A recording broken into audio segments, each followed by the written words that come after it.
I love having this man on each and every week, a former MEP, a Brexiteer. Ben Habib, welcome to Talk Drive. How are you, my friend? Good afternoon. Very well indeed, Jeremy. Great to be on, as ever. Now, can we, just because I haven't spoken to you, you're not part of Reform anymore, are you? No, afraid not. Am I allowed to ask what happened or not? Well, I mean, fundamentally, it was that I think the party should be democratised. You know, it's a private limited company controlled and owned majority and controlled by Nigel Farage. And as much as I love Nigel, I think you can't have one single point of weakness as, you know, in a political party or indeed in any organisation. So I think it needed democratisation. It needed more people being brought into it. It needed checks and balances. And that wasn't happening as far as I could see. And that's the fundamental difference. So what happens to a man, this is as a mate, what happens to a man who every time he comes on this station resonates, I would say, with our listeners and our viewers as much as anybody else, a man who has the morality to walk away from a party that most people would say is on an upward curve, and if it's right about the Elon Musk money, I've no idea what could happen. What is next? Because Farage said you were bitter. What's your response to Farage? You said he's a friend. You said you were bitter.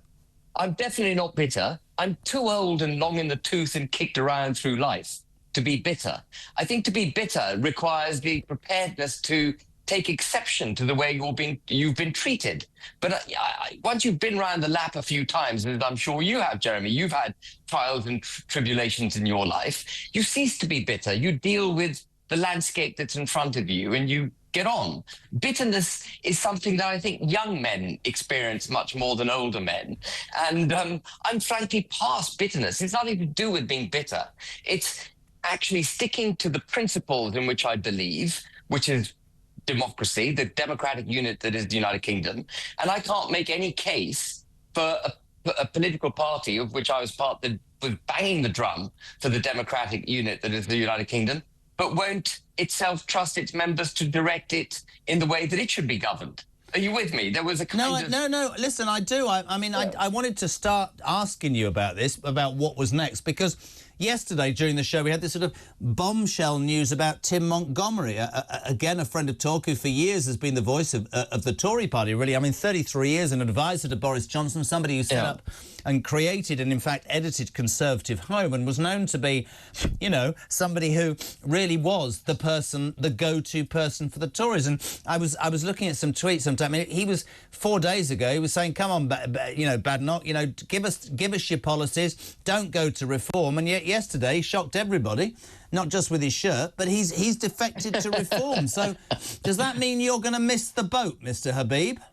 Well, you see, now it's interesting the way you put that to me. That would suggest that I'm in politics for some kind of personal political advancement. Yeah. And I'm not. I'm in politics to make the case I wish to make and try and change the landscape, because I think the country is heading to hell in a handcart very, very quickly, unless we reverse direction on so many different things. So I'm going to go on campaigning for all the things I believe in. I'm going to be swinging that bat as hard as I can swing it and, you know, making the cases I've always been making it. What do you make of the Reform Party this week? Of course, in Wales, they got 23%. They were joint top. Do you believe, despite the issues that you have, I can't say the word, democracy, I don't know. Democratisation. Thank you very much indeed. That's the one. You see, that's why he's got a tile and has got more money than me. But democratisation. Oh, I'm on it. Do you believe that the vibe that one gets about Reform across the country, which I think can only be a good thing, because I think that the one thing they do say, which I think is becoming more and more relevant, and if you look at America, is this two-party... People are fed up, mate. We've just heard about prisons. No government's made a decision to build prisons for 30 years. They'll all kick the can down the street, and that's disgraceful. Do you think that the vibe amongst the public for Reform, for a change, will gather pace, or do you think it's a protest? Really direct question. Oh, no, it's not a protest. Oh, it's not a protest. The 2016 vote for leaving the European Union was the beginning of the country expressing its desire to change the way it's being governed. We never got Brexit, as you know. You know, Parliament was against it and it held it back, and Northern Ireland's been left behind. We're hitched at the regulatory hip with the EU.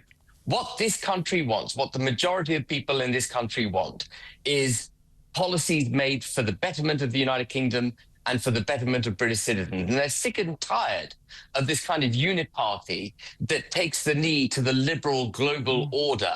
You know, whenever there's something that we think needs to be done in the UK and our parliamentarians don't want to do it, they cite international law, or they cite bodies of which we're members. Oh, we can't enforce our borders because of the ECHR. Are you with me? You know, and if they do show some action, they set up a bloody quanga or a review body to have a chat about it for 5 years. Ridiculous. Take it into the long grass, yeah. So this is not a protest. Reform has revealed the mood of the nation, and Reform is capitalizing on that mood. And I wish Reform all the very best. But when you go into battle, you want to be robust and secure in your ability to prosecute that battle. Unless Reform is well constructed, has a constitution that ensures that whatever happens to Nigel or other people in the party, actually the machine goes on being and delivering what it should be doing. Unless it does that, it runs very big risks. And it's those risks that I think need to be mitigated. This is Robin Dorset, straight in chairs. Please tell Ben Habib directly. I think he's been an amazing wingman for Reform over the past few years, and I'm very sad, as many others I know have worked out the way they have. I just hope that Richard and Nigel can find it in themselves to get him back, as I think they will need his backing and common sense for the 2029 election. Can you see a situation, Ben, and then we'll move on, where Reform could change? I mean, Nigel's called you bitter, you've responded to that, where, and politics is an extraordinary thing, where there could be a change over the next few years, or not? Or is that it in your mind? No. I'm not of an age where that's it. I'm not talking to anyone. I'm in politics, not for personal advancement, because I think the country needs saving. If Nigel wishes to chat to me, or we want to come, I'll give him a cuddle and a kiss, and we'll get on with it. But, you know, we've got to do what's right. We've got to democratise Reform. We've got to get the right people in the right places. We've got to have checks and balances. And then we've got to go nail this uniparty liberal global order and save the United Kingdom. What about if Cammy Badenoch changed the Tory party, started talking about the things that traditional Tories talk about: low taxation, a strong military, a desire to actually do something about, you know, crime on the streets, dealing with immigration? Can you see a situation where you might be interested in joining the Conservative Party again, if it ever changed enough? Yeah, I mean, you have to look at the Conservative Party and be extremely suspicious of what it says, because it often says stuff that it then doesn't do, which is one of the reasons, actually, I'm a bit surprised that Nigel's taking on so many Tories, because he's actually replicating, in a sense. Maybe replicating is too strong a word, but, you know, Reform is beginning to look like Tory Mark II. But, I mean, I hope Kemi does adopt all the views and policies that you've just described, that approach, that political philosophy, because then you'd have Reform and the Tories competing for that ground, which means that you will have a really good shake at getting this country moving in the right direction. I think it would be so healthy if there was genuine political competition for that ground between the Conservative Party and Reform. Well, listen, we're going to talk about some other stuff, but I think everybody would join me in saying whatever it is you end up doing, you need to be in politics, because you speak more common sense than all of us put together. Ben, a couple of stories from today. Working from home, 3 government departments since Starmer took charge. Justice, that's an issue. Home, that's an issue. Treasury, that's a massive bloody issue. All of these workers, the blob, are now working from home. Of course, I made the point, there are people who work from home and it is right for them, and there are companies who have decided they don't want their employees coming back because they don't want to pay the large cost of renting properties in the big cities, etc., etc. But I'm a bit old-fashioned, and I think this is another bloody loophole that people will use to get out of going to work, as we did, 5, 6, 7 days a week. Thoughts? Absolutely. And in fact, it's being put into regulation. There's a bill going through Parliament at the moment, the Employment Reform Bill or something, I can't remember its exact name. But in amongst all the awful provisions in the bill is the right to work 4 days a week. Only be obliged to come to the office. The right to work 4 days a week, and the right to work from home on top of that. Let me get it right. So they are bringing in laws which are going to actually prohibit 5 day weeks. We're going to have a 4-day week by statute. And for me, again, we're old-fashioned, we're past it.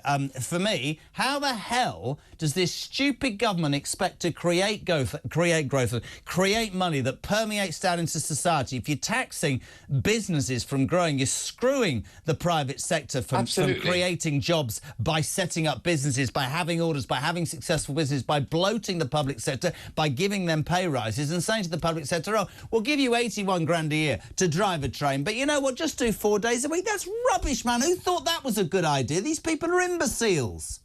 They are mad. And if you listen to the way that Labour ministers talk about the private sector and employers in the private sector, entrepreneurs, they talk about them with a kind of contempt in their language. They see employers in the private sector as rapacious, as somehow abusive of those they employ. But it's the private sector, as you point out, that generates wealth. Governments don't generate wealth. No. They take it off us. They're taking it off the workers, and then they're blowing it on ridiculous projects. This government's got everything back to front.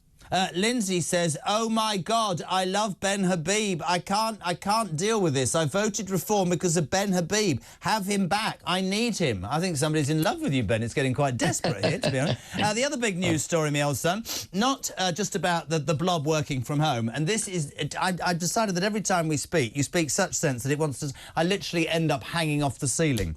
I'm told today the number of people sent to prison is to be reduced by this government after a damning report laid bare the extent of overcrowding. Now, for years, Mark Fairhurst is the chair, you're not allowed to say chairman, the chair of the Prison Officers Association. He said this is because of 30 years of government failure to support the prison service. And I said, build more prisons.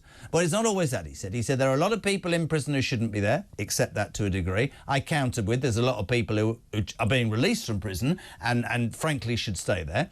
I do understand, but I'd love you, because you're somebody who's direct. Why the hell can't somebody think, right, disused army barracks, decommissioned warship, I don't know, those are off the top of my mind. We need to say to people, surely, Ben Habib, if you break the law, we're not going to half your sentence to make it easy. We're actually going to double your sentence so that you understand the severity of what you've done, and the victims are the ones who understand the horror, and we're sort of honouring them. And if you commit a crime, you serve your time. I don't understand it, Ben. I really don't understand it. And successive governments are guilty of this. I completely agree with you. And what we're seeing in the United Kingdom is a breaking down of the criminal justice system. It's simply ceasing to work. And now, with crime, the way you stop criminals from perpetrating crimes is by inculcating in their mind the conviction that they will be arrested if they break the law, they will be charged, and they will be convicted. Absolutely. They've got to believe that. If criminals believe that they can get away with crime, then they will get away with it. And all the signals from government over the last 25 years have been, for example, petty crime doesn't matter. The term petty crime effectively legitimizes crime through the back door. Try telling that to a shopkeeper who has 198 quid of his goods nicked, and because it's not 200, no copper comes to see him. That's dreadful. Absolutely. So you're signalling to criminals, come and perpetrate petty crime. You won't be charged. And you have the awful situation of shopkeepers having to risk their own lives in challenging people coming into their shops, taking their things. But once you've made the step into petty crime, and by the way, stealing a car is classed as petty crime, because it's almost seen as victimless by the police because you can make an insurance claim. Well, I can give you a personal story, and I think you've probably heard it before. My father-in-law is 80 years of age, used to do 4 jobs, 4 kids to make ends meet, never been flush, has retired now, never had a new car and bought one a year ago. Proud as punch he was, just a little car, proud as punch, right? Nicked from outside a hotel or a pub or something, right? Because of his age, 80, the insurance has gone up 4-fold. You try telling Robin Burton, right, that's a petty crime. They're struggling to pay the insurance. That's a bloody disgrace, Ben Habib. A disgrace. It's a huge disgrace, and I'm sure he got much less from the insurance company in payment for the stolen car than actually it would have cost him to buy the same car again. Absolutely. Because it would have depreciated. So I mean, so you've got all of that. The legitimizing of petty crime by calling it petty crime and not enforcing the law against petty criminals is the thin end of the wedge. And then it obviously develops from there. And signaling, for example, that if you've been convicted of a serious crime, you will only serve 50% of your jail sentence, as the Tories are signaling. What does that say, man? And what does that say? Absolutely. Saying even if you are caught in the remote prospect that you're charged and the even less likely outcome that you'll go to jail, actually you'll be released early. And then you've got all the ridiculous things going on where people who've tweeted stuff, committed offences of hate speech, so-called offences of hate speech, are having the police turn up on their doorstep. Alison Pearson of The Telegraph, a perfectly decent, law-abiding British citizen, being challenged by the police on a tweet that she deleted within an hour. You know, the criminal justice system simply is not working. And we need to shake our heads and recognize that we've got to actually now go to a zero-tolerance basis in order to shut Pandora's box. Because criminals out there think they can get away with it. And we've got to re-educate them in that. We've got to make them believe they can't get away with it. And that's going to require draconian policing to get us back to where we need to be. Mate, it's always a pleasure. I'm going to leave you. You've got more fans than Mike Graham at this rate. Now, I want him back on the screen. I want to see his face. Ben, before I go, this is from Ian in Bristol. Does Ben Habib or anybody else listening, are you finding inspiration in the South Koreans calling for their Prime Minister's impeachment? Are we finding it inspirational? That's quite an interesting comment, to be fair. Yeah, I mean, you know, my God, haven't our parliamentarians stood against the interests of the British people repeatedly? And sometimes I think, I can't say this on air, but sometimes I feel absolutely wretched and I want to suspend the democratic process and take them to task in other ways. You know? You're a good man, Ben Habib. Always welcome on the show. Thank you so much for joining us.